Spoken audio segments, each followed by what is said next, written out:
Have you ever dismissed someone's pain because it was easier than acknowledging it? Have you ever offered hollow reassurance instead of genuine support?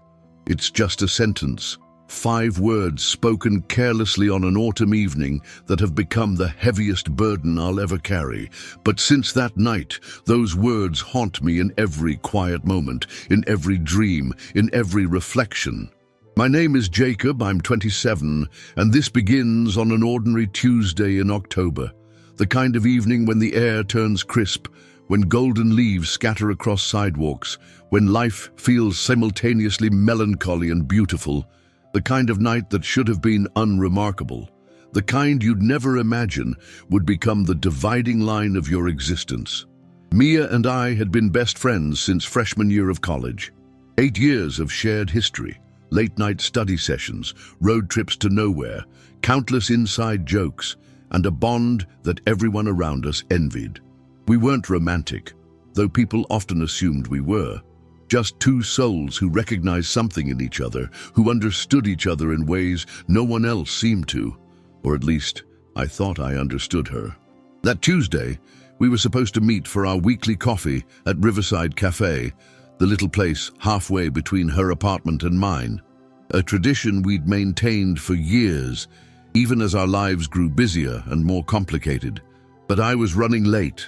An important client meeting had stretched longer than expected, and I was still answering emails on my phone as I hurried through the darkening streets. When I finally arrived, 20 minutes late, Mia was sitting at our usual corner table, 2 cups in front of her, hers already half empty. She was staring out the window, her reflection ghostly against the darkness outside. Something about her posture, the way her shoulders curved inward, should have been my first warning. "Sorry I'm late," I said, sliding into the seat across from her. Client wouldn't stop talking. "You know how it goes." She turned to me, attempting a smile that didn't reach her eyes. "It's fine, I got you your usual." I took a sip of the now lukewarm coffee and launched into a story about the client meeting, barely pausing for breath. Talking about my day, my frustrations, my successes. It was always so easy to talk to Mia. She listened in a way that made you feel heard, truly heard, a rare quality that I'd come to take for granted. It wasn't until I finally ran out of words that I really looked at her. Her eyes were rimmed with red, dark circles beneath them pronounced against her too pale skin. Her hands, wrapped around her mug, trembled slightly. "Hey," I said, finally noticing. "You okay?" She hesitated, looking down at her coffee. "Not really." "What's wrong?" I asked.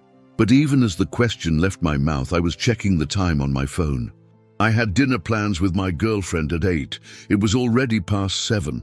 "I don't know how to explain it," she said quietly. "Everything feels heavy, like I'm underwater, and no matter how hard I swim, I can't break the surface." I frowned, setting my phone down. "Is this about the promotion? Because you're going to get the next one for sure." She shook her head. "It's not about work, it's..." She trailed off, struggling to find words.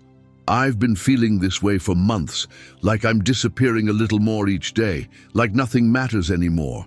A notification lit up my phone.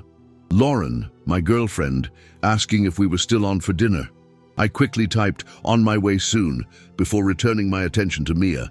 "Have you been sleeping enough?" I asked. "You look exhausted." "I can't sleep," she admitted. "When I do, I have these dreams." She stopped, shaking her head. I'm not okay, Jake." Those 3 words should have stopped me cold, should have made me put down my phone, cancel my dinner plans, and truly listen. Should have signaled that this wasn't just a bad day or temporary stress. Instead, I reached across the table and briefly squeezed her hand. "You're strong, Mia. You'll be fine. Everyone goes through rough patches." She withdrew her hand slowly, something shuddering behind her eyes. "Yeah, I guess. Have you tried exercise? I always feel better after a run," I continued, already gathering my things. "Or maybe you need a vacation, a change of scenery." "Maybe," she said softly. "I hate to cut this short," I said, standing up. "But I'm meeting Lauren for dinner. Rain check on the rest of our coffee date. We can talk more next week." She nodded, not meeting my eyes. Sure. Call me if you need anything, I added, already moving toward the door, and try to get some sleep. Things always look better in the morning. Jake, she called as I reached the door. I turned back, one hand on the handle. Thanks for listening. I smiled, oblivious to the irony of her words. That's what friends are for. Take care of yourself, okay? And then I walked out into the autumn evening, mind already shifting to my dinner plans, to the presentation I had tomorrow, to all the small concerns that seemed so important then. I never saw her alive again. The call came at 2:38 a.m. I remember checking the time as I fumbled for my phone in the darkness, Lauren stirring beside me. Mia's roommate Alyssa, her voice unrecognizable through tears. What followed exists in my memory as fragments. The drive to their apartment, police cars with lights still flashing, yellow tape across Mia's bedroom door, questions I couldn't properly answer. Alyssa collapsed on the couch, repeating, "She seemed fine when I left for my night shift. She seemed fine, but she hadn't been fine. She'd told me so, directly, plainly. I'm not okay." And I had dismissed her with platitudes. "You're strong. You'll be fine." The next days passed in a blur of arrangements no one our age should have to make. Calls to Mia's parents in Seattle, decisions about services, collecting photos for the memorial, all while a single conversation replayed endlessly in my mind. It wasn't until after the memorial service that Alyssa handed me an envelope. "She left this for you," she said, voice flat with exhaustion and grief. I didn't open it. My name was written on the front in Mia's neat, artistic handwriting. I couldn't bring myself to open it until I was alone in my car, parked by the lake where we used to go to watch sunsets during our college days. "Jake," the letter began, "if you're reading this, I'm so sorry. I tried to hold on, I really did. For my parents, for Alyssa, for you, especially for you. But the darkness keeps getting deeper, and I'm so tired of fighting it alone. I wanted to tell you today. I practiced what to say, how to explain it so you would understand. But when the moment came, I couldn't find the right words. Or maybe I did, but they weren't enough. This isn't your fault. It's not anyone's fault. It's an illness that's been growing in me for years, one I've gotten very good at hiding. Too good, maybe. Please don't blame yourself. You've been the brightest part of my life for 8 years, the one person who made me feel seen. Remember the good days. The road trip to the Grand Canyon, singing karaoke at Tom's wedding, building that ridiculous snowman outside the library during finals. Those moments were real, even if I was struggling in between them. Take care of my plants, will you? And maybe check on my parents occasionally. They'll need someone who knew the real me, not just their idea of me. I've loved you, Jake, not always romantically, but always deeply, in all the ways that matter. Please forgive me for leaving. Mia." I sat in my car as darkness fell, reading her words over and over until they blurred through my tears, the weight of everything she hadn't said, or had said, but I hadn't heard, crushing me. She'd reached out, had gathered her courage to tell me she wasn't okay, and I had brushed her off with empty reassurances, too preoccupied with my own life to recognize the desperation in her voice. "You're strong. You'll be fine." 5 words I would give anything to take back. In the weeks that followed, I learned how little I had truly known my best friend, how carefully she had hidden her struggle, how many signs I had missed or ignored. The antidepressants in her bathroom cabinet, prescribed but rarely taken, because they made her feel foggy. The journal filled with increasingly dark thoughts that her parents found when cleaning out her apartment. The therapy appointments scheduled and cancelled.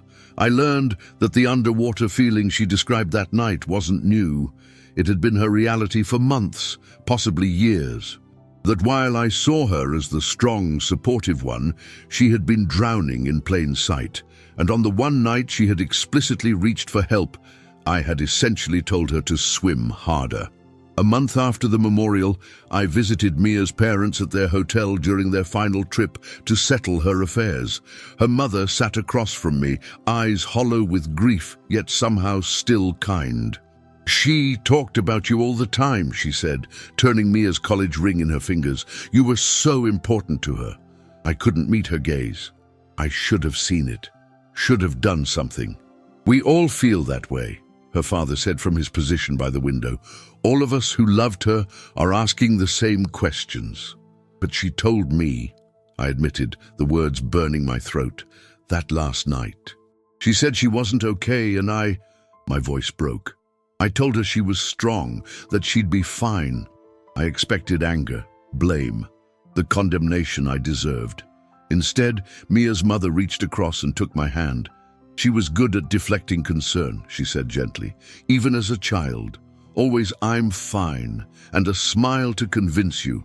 The fact that she told you at all means she trusted you more than most." "But I failed her," I whispered. "We all did," her father said, his voice rough with emotion. "The system failed her, we failed her, you failed her. And now all we can do is learn from it. Learn. As if this were a lesson and not the irreversible loss of the most vibrant soul I'd ever known. As if there could be any knowledge worth this price. But in the months that followed, I began to understand what he meant. Because Mia's absence forced me to see what I had been blind to before. How many people around me might be silently struggling. How many casual, "How are you?" questions received automatic fine responses that might be masking profound pain. I realized how rarely I had truly listened, not just to Mia, but to anyone. How often I had half attended to conversations while my mind wandered elsewhere, while my phone demanded attention, while my own concerns took precedence. "You're strong. You'll be fine." Words spoken not from careful consideration of her needs, but from my own discomfort with her pain. Words that served to shut down her truth rather than create space for it. Words I can never take back, and words I have vowed never to speak again. It's been 11 months since that October night, 11 months of carrying those 5 careless words with me, of hearing them echo in quiet moments, of imagining what might have happened if I had truly listened when Mia told me she wasn't okay. Summer is fading into another autumn now, the cycle of seasons a reminder of how life continues its relentless forward motion even when part of you remains frozen in a single moment of regret. The leaves are beginning to turn the same golden red they were the night of our last conversation. I've changed in ways both visible and invisible. Outwardly, friends comment on my increased seriousness, my tendency toward deeper conversations, my newfound ability to sit in uncomfortable silence rather than fill it with empty words. Inwardly, I carry a heightened awareness of the responsibility we bear in each interaction, particularly when someone trusts us with their vulnerability. Lauren noticed first. "You're more present now," she observed one evening as we walked along the lakeshore. "Less distracted." It wasn't entirely a compliment. Our relationship had strained under the weight of my grief and guilt. We broke up 2 months after Mia's passing, the gulf between who I was before and who I am now too wide to bridge. "I'm trying to really listen," I replied simply, "to hear what's being said and what isn't." My therapist, yes, I started seeing one, calls this post-traumatic growth. Not healing exactly, because some wounds never fully heal, but a transformation born from trauma, a realignment of values and awareness that comes at tremendous cost. "You cannot change what happened," she reminds me in our sessions, "but you can allow it to change how you show up for others going forward." So I'm trying. I've learned to put my phone away during conversations, to ask follow-up questions instead of offering quick solutions. To recognize that statements like "I'm not okay" take tremendous courage and deserve more than casual reassurance in response. I've become involved with a suicide prevention organization, speaking at college campuses about recognizing signs of depression and the importance of genuine connection. Each talk feels like both a tribute to Mia and a public confession, laying bare my failure in hopes that others might learn from it. After one such talk, a young woman approached me, twisting the sleeve of her sweater nervously. "My roommate says things sometimes that worry me," she admitted. "But when I ask if she's okay, she always says she's fine. I don't know what to do." "Don't stop asking," I told her. "And when she says she's fine, maybe say, 'I'm here if you ever aren't.' Make it safe for her to tell the truth." Advice I wish someone had given me when it might have made a difference. Last month, on what would have been Mia's 28th birthday, I visited the community garden that her parents established in her memory. A small plot filled with her favorite flowers, sunflowers, lavender, black-eyed Susans, and a bench where visitors can sit and reflect. I brought her favorite coffee and sat for hours, remembering our 8 years of friendship, the countless conversations we'd shared, all the moments when she had truly listened to me, even when I hadn't extended the same courtesy to her. "I'm learning," I told her, speaking aloud though no one was around to hear. "It's a hard lesson, Mia, the hardest I've ever had to learn. But I promise I'm paying attention now." A gentle breeze stirred the sunflowers, their faces turned toward the afternoon sun. In that moment, I felt a slight easing of the knot that has lived in my chest since that October night. Not forgiveness. I'll never forgive myself for those final words to her, but perhaps a sense that my efforts to change might matter. That her loss, while senseless and devastating, has created ripples of awareness that extend beyond my own remorse. 3 weeks ago, I received a text from Alyssa, Mia's former roommate, whom I've stayed in contact with through our shared grief. "Having a really rough day," she wrote. "Can't stop thinking about her." Before, I might have responded with reflexive reassurance. "It'll get easier with time," or "stay strong," or some other platitude that serves to distance rather than connect. Instead, I called her immediately. "Tell me about your day," I said when she answered. "I'm listening." We talked for over an hour, about Mia, about guilt, about the complicated nature of grief that comes in waves when you least expect it. I mostly listened, offering no solutions, no silver linings, no attempts to fix her pain. Just presence, attention, the gift Mia had so often given to me that I had failed to give to her when it mattered most. "Thanks for calling instead of texting," Alyssa said before we hung up. "It helped to hear your voice." "Anytime," I told her. "Day or night. I mean it." And I did, because I've learned the hard way that "I'm not okay" is sometimes the bravest thing someone can say. That it costs nothing to listen fully, but can cost everything not to. 2 days ago, I was having coffee at Riverside Cafe. Yes, the same place where Mia and I had our last conversation. I still go there, not to torture myself, but because somehow it helps me feel connected to her. I often sit at our old corner table, sometimes imagining the conversation we should have had that night. I was reading when a man at the next table received a phone call. His side of the conversation immediately caught my attention. "I'm sure it's not that bad," he was saying, his tone dismissive. "You always get through these things. Look, I'm kind of in the middle of something. Can we talk about this later? You'll be fine, just try to think positive." Each word was like a knife, so familiar it physically hurt to hear them. I watched him hang up, return to his laptop as if the call had been nothing significant, and felt an overwhelming urge to speak. "Excuse me," I said, turning toward him. "I'm sorry to intrude, but that person who called, they sounded like they might really be struggling." He looked up, surprised and slightly defensive. "It's my sister. She's always dramatic about everything." I took a deep breath. Maybe. But what if she's not this time? What if she really needs someone to listen? "Look, I don't mean to be rude, but this isn't really your business," he replied, frowning. "You're right, it's not," I acknowledged. "But a year ago, my best friend told me she wasn't okay, and I said almost exactly what you just said to your sister, that she was strong, that she'd be fine." I paused, the familiar tightness gripping my chest. She wasn't fine. And I've regretted those words every day since. His expression changed, wariness giving way to something more uncertain. "What are you suggesting?" "Just call her back. Really listen this time. No distractions, no solutions, just attention. It might be nothing, but if it's something—" I couldn't finish the sentence. He stared at me for a long moment, then nodded slowly. "I'll call her back." "Thank you," I said, returning to my book, giving him privacy. A few minutes later, he stood to leave, stopping by my table. "I called her," he said quietly. "She's going through more than I realized. I'm heading over there now." He hesitated. "Thank you for intervening. Most people wouldn't have said anything." "I used to be most people," I replied. As he left, I felt Mia's presence more strongly than I had in months.